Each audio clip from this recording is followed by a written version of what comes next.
I speak a lot on my channel about the importance of self-awareness and why it is so crucial for you to be self-aware, because it will not only allow you to make decisions that align with what matters to you and check in with how you're feeling, it also enables you to manage the impact that your environment and other people have on the way that you act and on the decisions that you make. And a core part of being self-aware is knowing how to emotionally regulate. You want to emotionally regulate because the fact is that emotions will be triggered and flared up by many events in our life.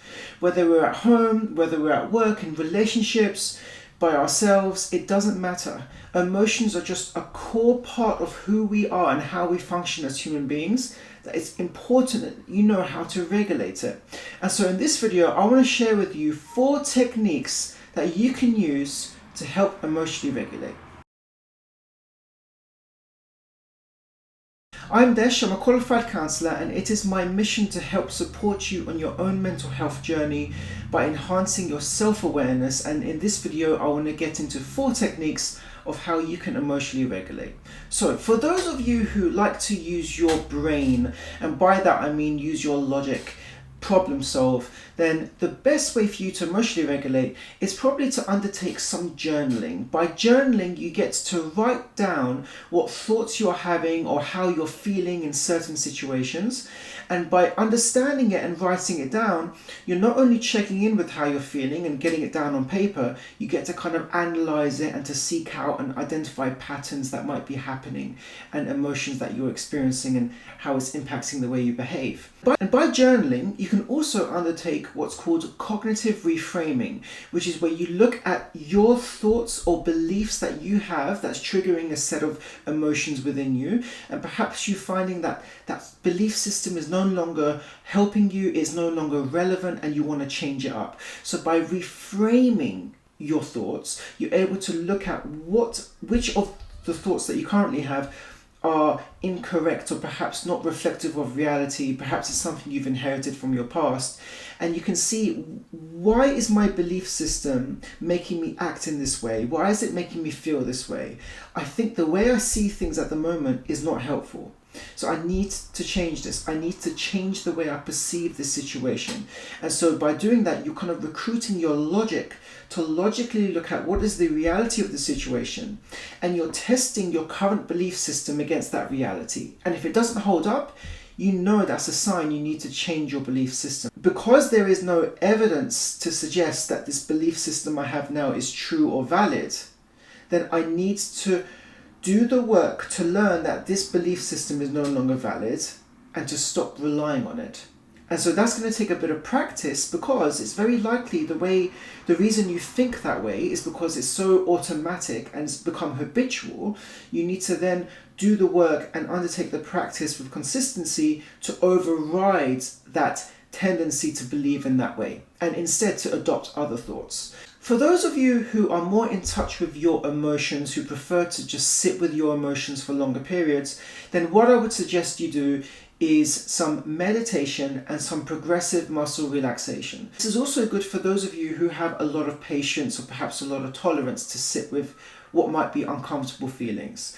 And just instead of feeding any thoughts that are increasing that anxiety or negative feeling, by meditating, you're able to invest your attention into a single thing. And this is essentially like an attention diversion exercise. This is the whole point. Because when we feel quite low, when we're having a lot of emotions being stirred up within us and we're having a lot of thoughts, they can seem to automatically recruit our attention and eat up all of our time and headspace. And the point of meditation is to draw your attention away from that onto whatever it is you're meditating about. It could be something in your environment, it could be a particular sound, whatever kind of meditation you prefer to do. And by doing that, you are being mindful. That's an example of being mindful. And there are so many other ways you can be mindful. You might be washing the dishes or going for a walk. That's also examples of mindfulness. But just take your attention away from what thoughts you're having and emotions you're having. Just notice it in your body, but try not to judge yourself for it. And if you're feeling particularly tense, then you can do progressive muscle relaxation, which is just to notice any tension in your body, kind of visualize that tension being melted away, relaxed. So this is really good for those of you who prefer to sit with the emotion and don't like to analyze as much. For those of you who perhaps do not prefer to kind of analyze things logically or sit with the emotion, but rather you like to imagine things, or you like to dream, or maybe you daydream a lot, this is just how the way you process things, then I would recommend using visualization exercises.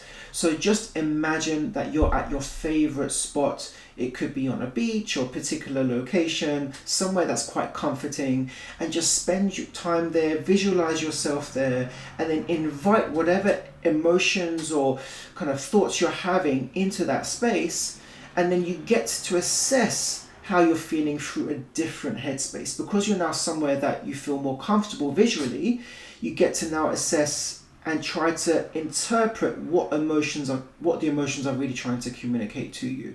So this is a good way for you just to visualize, kind of like escaping from where you are now, just as a way to help make yourself feel calmer and more at ease. And then from that point, you can then revisit the emotions you're having to find out what it is you need. What do I need right now? I know I'm feeling angry, but now I'm using this exercise, I'm feeling calmer. I'm less likely now to act from that place of anger. So what is it I need right now? And the fourth and final way of emotionally regulating yourself, and I think this goes for everyone, whether you prefer to use your logic or not, it doesn't matter, is to move the body, to exercise. It doesn't mean going for a run necessarily. You can go for a walk. I myself personally walk an hour and a half every morning. That's the first thing I do when I wake up. I go for a walk, because going for that walk is crucial for me to set me straight for the day. Because when I finish, I'm in a good headspace. I felt like I've been able to kind of process things, because when I go for a walk, I tend to kind of think some things over, but I just feel a lot more in control. I feel a lot more regulated when I do that. And so that's the way I tend to do it. So move the body. And I've always said, if you feel stuck in your mind, get the body moving. Get the body moving. How many times have you been like working on a project or writing that book or whatever it is, and you get stuck, you can't quite complete it, you end up procrastinating? If you get stuck, you kind of put this pressure on yourself to say, oh, I've got to finish this, or why am I such an idiot? Why can't I get it right? Just drop it and do something else entirely. Go for a walk. And then when you do that, you realize, things start coming to you again. It kind of frees up your mind. So those are the main ways that you can emotionally regulate yourself.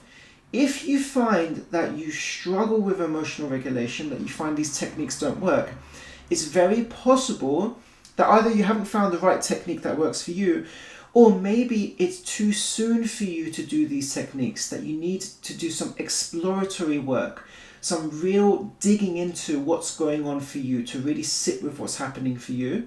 And this is where counseling really comes in. So if you're interested in a consultation, then please visit my website when you can book one for free. Comment below on which emotional regulation technique you rely on the most. I would love to hear about it. If there's something that I haven't covered that you use, please comment below. Like and subscribe, and there's going to be more content coming out soon.